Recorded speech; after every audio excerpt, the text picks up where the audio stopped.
What should I keep in my pantry? Good question. And the topic for today's lesson. I'll be right back in 3 seconds with an answer.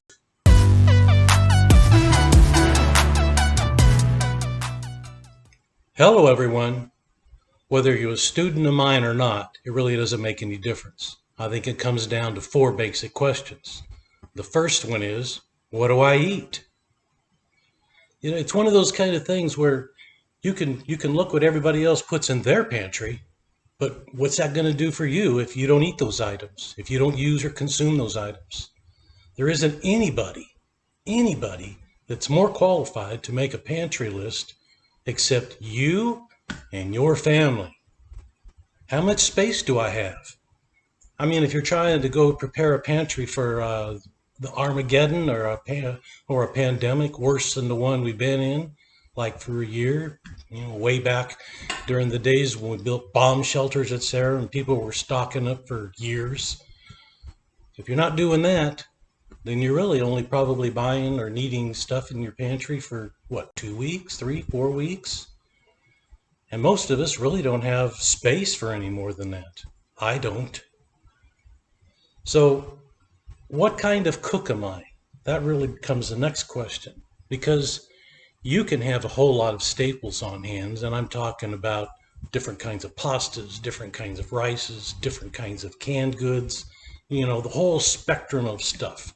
Well, if you're not the kind of cook that can go in there and look around the cupboards or glance in the freezer or something, and next thing you know, presto, you've got a gourmet meal on the table in 30 minutes, why do you need all that stuff?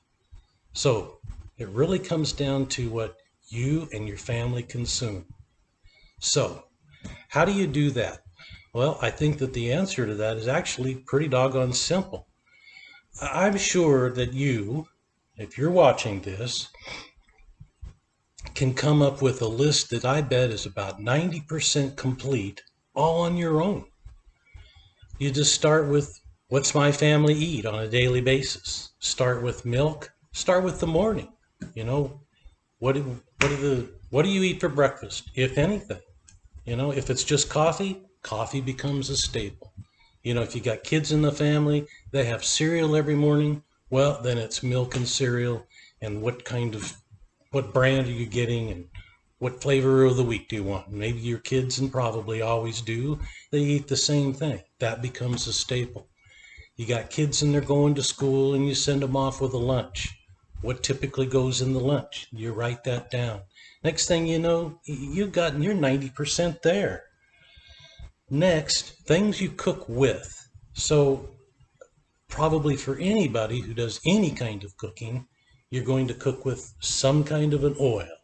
You're probably going, from time to time, you're going to need some sugar.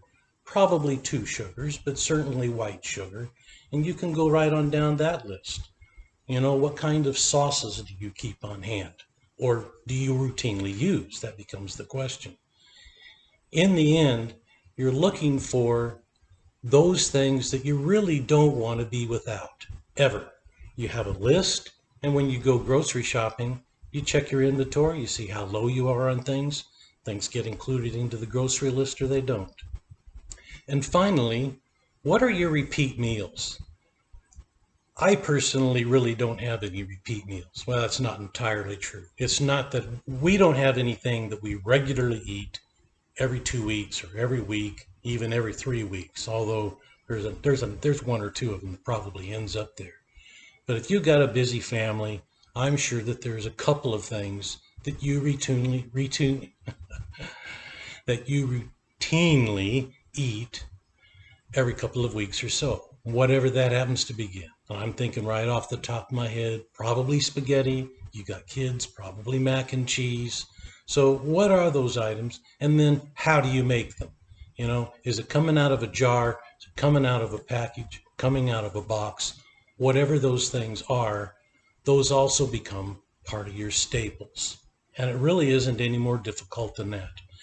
Then you start getting into what about the other things that I'm going to eat that I don't necessarily routinely eat?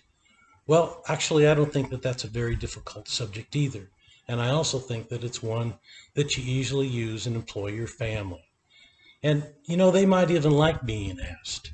You give them a chance of saying, you can have anything you want in the next couple of weeks. And I use couple of weeks because that's how I shop. I shop every couple of weeks pretty religiously. And so whatever your shopping cycle is, you do that, and then you don't have to be worried about running out the rest of the week or running out of things. But anyway, you get some input from your family about what they want to have, and you fit that in. There's a lot of other different kinds of methods and ideas about meal planning.